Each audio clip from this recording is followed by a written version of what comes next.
శ్రీ గురుభ్యో నమ. మకర సంక్రమణ సమయము ఎప్పుడు, ఎన్ని గంటలకు మకర సంక్రాంతి రోజు నోములు నోచుకోవాలి, అమ్మవారి యొక్క ఆరాధన చేసుకోవాలి, నదీ సముద్ర స్నానాదులు కానీ పితృకర్మలు కానీ ఎన్ని గంటల తర్వాత చేసుకోవాలి అని అందరిలో మీమాంస అనేటువంటిది ఉంది. కొన్ని పంచాంగాల్లో 2:50 తర్వాత మధ్యాహ్నము 3 గంటల తర్వాత చేయాలి అనేటువంటి విషయంగా కొన్ని పంచాంగాల్లో రాశారు. కనుక ఆ విధంగా అసలైతే సమయం ఎప్పుడయ్యానంటే 8:50 ఉదయమే సంక్రమణ సమయం అనేటువంటిది వస్తూ ఉంది ఈ యొక్క తెలుగు రాష్ట్రాల్లో.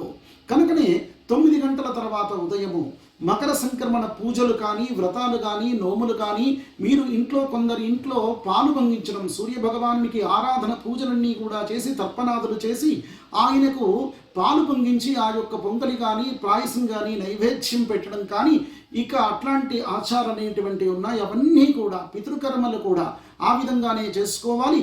కుంభమేళంలో కూడా ఆ నదీ స్నానాదులు ఏవైతే ఉన్నాయో సంక్రమణ స్నానాలు ఉదయం పూటే చేస్తూ ఉన్నారు.